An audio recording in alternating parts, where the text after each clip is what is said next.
nekk loo xam ne bés boo xam ne en tout cas annonce boo xam ne ça a été bien accueilli avant tegoon na les dispositifs bi nga xam ne mën na leen permettre ñu mën a baisser avec les annonces liées particulièrement à la stratégie gaz to power gaz to industry ak gaz to X tey Clédor l'annonce est faite tey ci yan mécanisme parce que la question s'est posée naka le premier ministre mën a annoncer la baisse du prix de l'électricité si jamono boo xam ne Sénégal ay dettes mu ngi ko diisal ba pare à la pression en tout cas on va vers un programme avec le FMI qui a horreur entre guillemets des subventions à l'énergie tey naka la mën a nekkee ñu mën a baisser ce prix là. waaw loolu pour nga comprendre volonté politique bi déjà. il faut nga remonter ci communiqué conseil des ministres bi nga xam ne premier ministre daf ci defoon une communication qui m'avait ému d'ailleurs. oui bi nga xam ne dafa ni woon dafa créer benn commission. Chargée de tout ce qui est gaz to power gaz to industry gaz to X. Et de tout ce qui est transfert d'eau et des agropoles. mu nekk sous sa supervision directe ba noppi ñu financer ko de façon endogène maanaam ñu financer ko ci financement boo xam ne du jóge bitim réew. du laaleeg programme mu FMI ak Banque mondiale. ba keroog ñu commenter décision boobu. plus largement mooy l'énergie. L'eau et l'agriculture parce que transfert d'eau et agropole mooy agriculture énergie mooy industrialisation. donc secteur primaire muy agriculture principalement. napp beeg pêche bi ci la bokk. napp beeg élevage bi ci la bokk. secteur primaire boobu donc moom mooy alimenter moom la ñuy transformer pour jëm ci industrialisation te industrialisation mënoo ko wax te maîtriser wu énergie. donc ñaari piliers importants au développement ñaari mamelles développement yooyu que sont le secteur primaire et le secteur secondaire maanaam l'agriculture et l'énergie. c'est sous la responsabilité directe du premier ministre bu créer benn commission ba ci validation financement yi sax commission bi da koy lijjanti te day nekk sur fonds propres et de façon autonome. gis nañu récemment ñu créer une taxe de 1%. c'est pour avoir des moyens budgétaires propres. pour financer certains programmes yoo xam ne doo ci calculer li ci neex FMI Banque mondiale ak li ko ci naqari comme tu viens de dire parce que ñoom bu doon seen sago électricité dafay yokku. carburant dafay yokku parce que ci la ñuy prélever le maximum de taxes. pour financer la dette le remboursement de la dette le service de la dette. ci la ñuy dundal seen ay multinationales yi nga xam ne ñoom ñooy ñëw fii di capter suñu ay ressources. donc loolu je crois que le premier ministre l'a bien compris. ba jël ko ci responsabilité. léegi nag gaz to power on n'y est pas encore parce que réseau gazier du Sénégal am na retard boo xam ne mënaguñu jël le gaz de GTA autrement que par des méthaniers. yi nga xam ne ñooy approvisionner FSRU bi mooy bateau bu bleu blanc bi nekk foofu. nga xam ne unité de regazéification la tamit. en attendant ñun ñu am infrastructure de transport du gaz muy ay gazoduc ay tuyau gaz. donc ci diggante bi nag jël na ay mesures nee na conjoncturelles maanaam ci jàmp-jàmp bi. pour wàññi courant gaz gasoil ak essence. parce que nee na bëri na ay taxes yoo xam ne du jëm ci ñun Sénégal yoo xam ne dafa gàllu ci prix hydrocarbures xam nga étudier woon nañ fi la structure des prix du carburant qui sont constitués de 68% de taxes. léegi moom nee na 68% de taxes yooyu li ci ëpp jëmul ci seen gafa ñoom donc rien que la structure des prix bu ñu ko xoolaatee ci wàllu taxes yi nga xam ni ça échappe à l'État. mën nañ ci def une certaine baisse parce que man yàgg naa wax fii dans le trading yi importer gasoil ak essence ça n'arrive pas ici à plus de 300 francs. Les Maliens on leur vend en gros à environ 430 maximum 430 maximum lañ leen di jaayee le litre d'essence. ñoom ñu dem jaay ko moins que ce que ça coûte ici.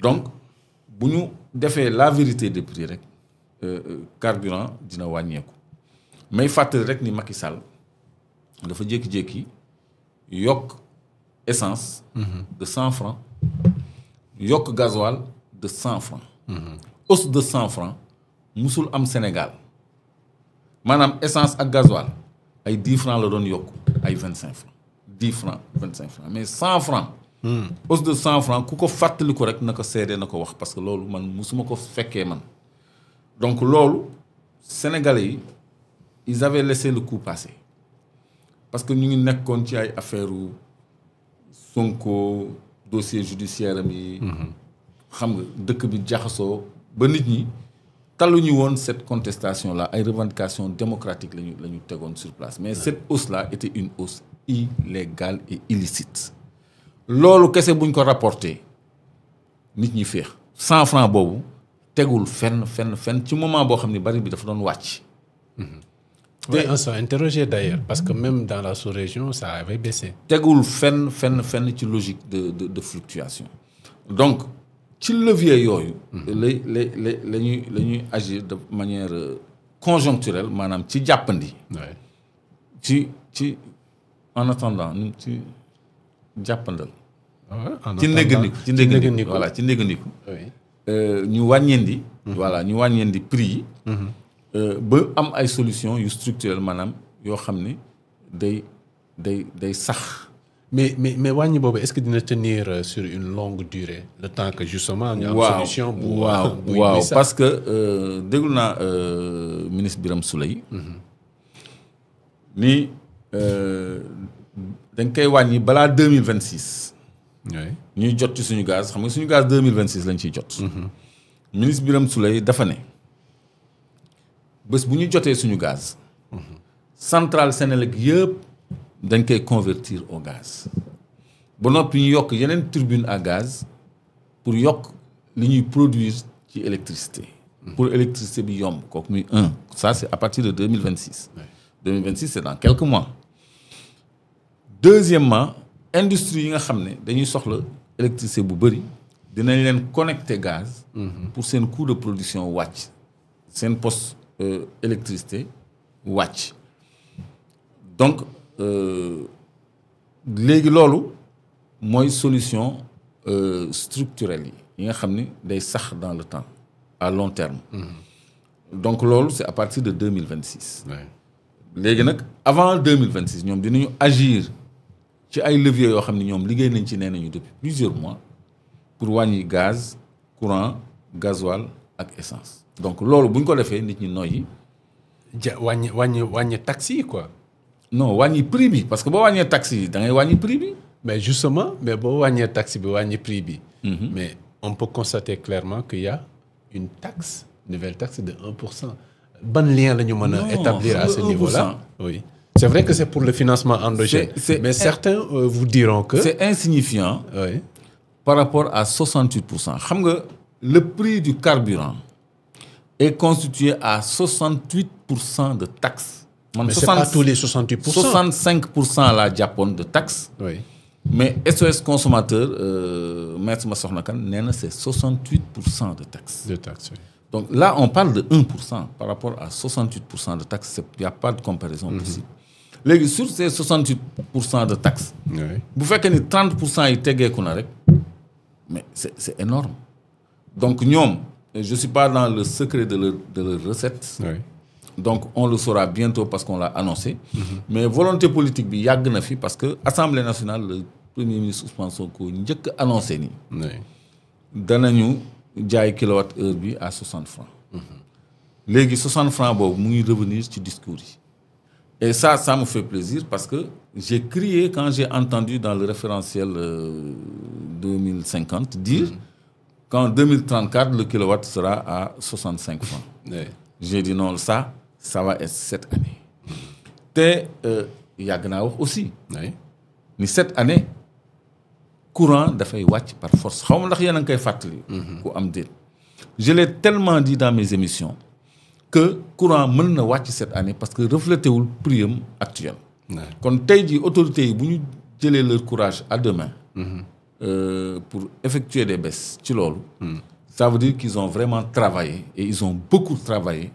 pour qu'avant ñuy jot suñu gaz sax ñu mën a am un soulagement ci wàllu produit stratégique comme gasoil, essence, gaz ak courant. Parce que ci la état di ëpp lu muy encaisser ci taxe. c'est-à-dire ñoom bu ñu bëggoon xaalis pour duufal seen kees rek. du ñu sax laal foofu parce que li ñu fay am ci xaalis ay milliards et milliards et milliards. Moustapha nee na mercredi prochain incha allah dina la voir pour wane effectivement que li nga doon wax am na. non mais moom nag tey la ko waroon a préparer parce que mu ñëw fii di ma wax ay Madiambal Diagne ak ay Babacar Fall. donc parce que élément yooyu yëpp mu ngi fi parce qu'on a fait des émissions. où on a démontré. oui on a insisté ni prix électricité. dafa war a wàcc année bii right now laa waxoon. maintenant c'est maintenant qu'il faut baisser les prix bu ñu naan est-ce que c'est possible est-ce que c'est possible. maintenant ñi yore mbir mi ci boppam ñoo ni c'est possible et ils vont le faire et ils l'ont promis. Et je crois que cette promesse va être mise en exécution avant le 8, date d'un rendez-vous avec le peuple. La promesse de baisse. Oui, je crois qu'ils vont acter ça très rapidement. Non, lu ñu liggéey la ba pare appliquer ko rek moo ci des. Je pensais à début 2026. Non, janvier 2026. Oui. Non. Dans quelques jours le premier ministre wax yàggul tout nee na du yàgg dara ci fan yii la wax ci fan yi c'est pas 2026 pour moi donc 2026 c'est le gas to power. Oui. 2026 incha allah. premier ministre bind na BP. Oui. pour que conformément aux dispositions de l'article 54 du code pétrolier de 98 et de l'article 15 du contrat de recherche et de partage de production bi boole Petrosen ak BP Cosmos loi yooyu daf ñuy jox ñu am par priorité ñu jël par priorité de façon obligatoire li ñu soxla ci suñu gaz la ca des ñu doog ko mën a exporter loolu bind nañu pour jot ci te lu mën a liggéey 2000 mégawatts le premier ministre laajte ak lu mën a soutenir les industries industries yi parce que mais dafa gis yoon bi parce que fii nee naa leen man renégocier contrat sax man du ma ko def je prends mon diisoo et puis mu jeex. Ah donc on renonce à la renégociation des contrats. Non pour le moment. Non ça c'est Clédor qui parle c'est pas l'État. D'accord. dama ni man j'avais donné comme exemple. Oui. Comme il y avait un débat sur la renégociation des contrats. Il y a beaucoup de nos intellectuels ou soi-disant tels naan ñu les contrats sont verrouillés à vie on parle de renégocier on va se faire blacklister. Il y avait un débat. Ni était pour ni était contre man j'avais dit que. Mais parce qu'il y avait les clauses de stabilité. Mais les clauses de stabilité ne sont pas si étanches que ça elles offrent des brèches. Man je le dis tout le temps clause de stabilité gars yi dañ koy wax nii mais kenn du la ko wax lan mooy clause de stabilité ak lan moo ci nekk. clause de stabilité je crois que jot nañ ko fi faram-fàccee. ci tënk clause de stabilité bi dafa ne. kenn mënut a yokk faveur bu ñu defal contractant bi. wala ñu wàññi avantage buñ ko jox. ci code pétrolier ak ci code général des impôts bu fekkee ni ca ba mu koy signé loolu moo fa nekkoon en vigueur. lu dul déggoo am entre les deux parties. loolu mooy bu fekkee déggoo am na entre les deux parties. kon mën nañu xoolaat avantage yi ñu ko joxoon ak nu mu tuddati liñ ko teggiloon. ci faveur ak liñ ko mayoon. donc loolu du lu tëju ràpp. parce que contrat bu tëju ràpp amul. donc dañuy prévoir toujours ay brèches de négociation et de renégociation. kon loolu rawatina nag bu fekkee ni contrat ba. ca njëlbeen ay jalgati ñoo ko lal parce que loolu mooy contrat Petro-Tim le fameux article 8 du code pétrolier. bi doon wax ni Petro-Tim Timis Corporation. warul woon mës a am permis boobu moo ko Aliou Sall. ba di ko jaay ay Cosmos ak ay BP. bu fekkee ni da nga jalgati code pétrolier pour am permis. yoon may na Sénégal mu rompre sax contrat boobu. te bu ko rompre am na ci yeneen disposition code bi pour mu exercer son droit de reprise. droit de reprise mooy la nga fa investir yëpp ci ay plateforme ak ci ay puits ak yooyu yëpp day nekk propriété Sénégal ak Mauritanie. C'est ça. donc loolu àgguñu fa. ñun li ñu bëgg rek mooy suñu wàll ci gaz bi. li ñu soxla bokk ci gaz bi. te mu ëpp suñu wàll ci gaz bi. ñu teg ko ci suñu wàll ci gaz bi ñun ñu jëfandikoo ko la ca des ñoom ñu yóbbu. en attendant Yaakaar Teranga donc loolu mooy 2026 pour revenir au sujet. oui ci la sukkandiku pour que 2026. ñu convertir comme ni ko ministre Birame Souleye waxee. les tribunes. les centrales de Sénélec. au gaz parce que centrale am yu bëri ay hybride la ñu lu ñuy wax dual fuel. maanaam day doxee fuel. ak gaz. donc loolu je crois que centrale yu bëri mën nañ leen convertir au gaz. te boobaa gazu GTA bi la ñuy jël en attendant Yaakaar Teranga bi nga xam ni 2027 mën na pare te kooku moom bu paree moom ah non ça va être l'Eldorado foofu moom day doon xewal. mais le problème pour Yaakaar Teranga mooy amaguñu même pas une décision finale d'investissement on n'a pas encore de partenaire. waaw mais loolu c'est en cours. C'est la clé, ça va venir. non ça va venir loolu c'est en cours ça va venir. ça va venir loolu du dara loolu je crois que courant 2026. dinañ ci jublu te man ni ma leen xamee xam naa ni ñu ngi ciy liggéey. léegi nag ñun dañuy jékki-jékki rek ñu yàkkal ñu mais xam naa ni ñu ngi ciy liggéey comme par ailleurs ma jox leen cette confidence. Woodside mu ngi liggéey bu baax ci phase 2 wu Sangomar. xam nga ne woon naa leen Sangomar day yéeg. ñu ngi actuellement nii ñu ngi ciy liggéey bu baax a baax. pour malgré contentieux bi ñu am cour pénal CIRD yi. ñu ngi liggéey. ci phase 2 maanaam augmentation des capacités de production. donc loolu yëpp dafa war a tax ñu gën a waajal suñu bopp ci raffinerie boo xam ne dañ koy dimensionner pour mu mën a jël en charge suñu augmentation capacité de production. C'est ça. Parce que man vraiment bëgguma dégg ñu wax ay raffinerie 4 millions de tonnes quoi nga xam ne c'est exactement notre consommation. Notre besoin à l'heure actuelle il y a quelques années sax on était à 4 millions de besoins. Il faut être plus ambitieux. Voilà il faut prévoir l'avenir comme l'a fait Senghor bi ñu fi bàyyi Sarr.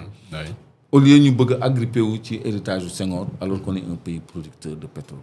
Donc loolu je crois que mooy nouvelle bi nga xam ne mu ngi profilé wu. Mais pour revenir à l'énergie bu ñu jotee suñu gaz 2026. courant bi dana gën a wàcc encore.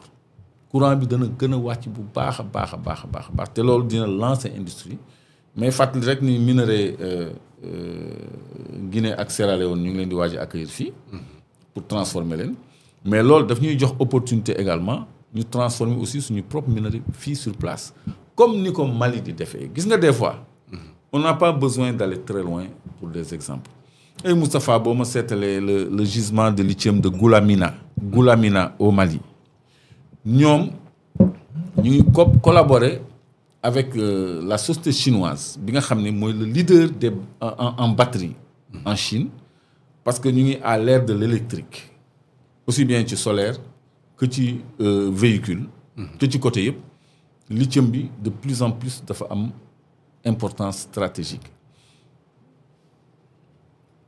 oh là là si on avait le son ce serait formidable donc Goulamina non seulement ñu ngi produire 500 000 tonnes de concentré de lithium mais l'avenir mooy ñu defar ay batteries foofu au Mali ñu ngi ciy travailler déjà maanaam transformation bi. Je crois qu'il y a possibilité d'entendre Assimi, n'est-ce pas Moustapha? Voilà. Non man xam nga j'ai pas préparé ça mais j'ai un élément d'un ingénieur malien. Oui. Qui traitait précisément la question de la transformation en partenariat avec la compagnie chinoise.